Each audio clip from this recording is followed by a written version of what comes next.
Serial तुमसे तुम तक की कहानी अब आ चुकी है उस मोड़ पर जहां दर्शकों की धड़कनें तेज हो जाएंगी। जी हां दोस्तों, आखिरकार आर्य अपने दिल की बात अनु से कहने की तैयारी करने वाला है।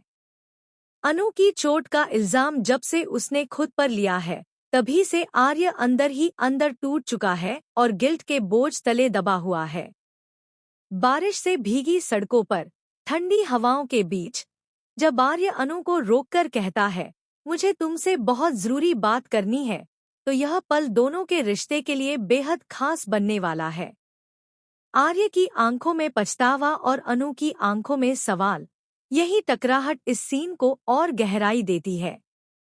इसी दौरान दोनों एक दूसरे को गले लगाते हैं, लेकिन तभी रघुपति की नज़र उन पर पड़ जाती है। उसके इरादे खतरनाक हैं।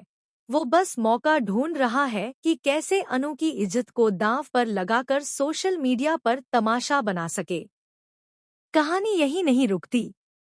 ऑफिस में पूजा की तैयारियों के दौरान एफएम का गुस्सा आर्य और अनु दोनों पर फूट पड़ता है।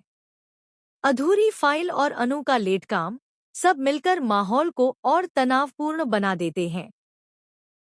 इसी बीच जब आर्य गुस्से में दवाइयां और पानी का गिलास फेंक देता है और उसी में अनु को चोट लग जाती है, तो उसका दर्द देखकर आर्य का दिल और भी बेचैन हो उठता है।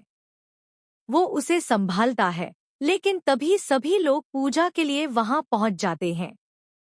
पूजा के बीच आर्य को चक्कर आते हैं और अनु उसे थाम लेती है। यह नज़ारा देखकर मीरा का गुस्सा 7वें आसमान पर पहुंच जाता है। पूजा के बाद अकेले में बैठा आर्य खुद से सवाल करता है, क्या मैं अनु के साथ बहुत गलत कर रहा हूँ? घर लौटने पर जब माँ उससे पूछती है, तो उसका जवाब दिल दहला देता है, माँ, मैंने किसी को जख्म दिए हैं। यह सुनकर माँ भी हैरान रह जाती है। अब आर्य का दिल उसे चैन से बैठने नहीं दे रहा।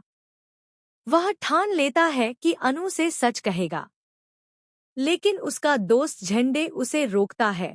आपकी जान को खतरा है, मैं आपको अकेले नहीं जाने दूंगा। मगर आर्य किसी की नहीं सुनता। वो हर हाल में अनु तक पहुंचना चाहता है।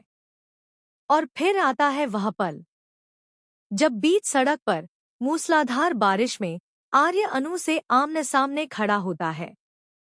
अनु अब भी समझ नहीं पा रही कि आखिर आर्य इतने बेचैन क्यों है।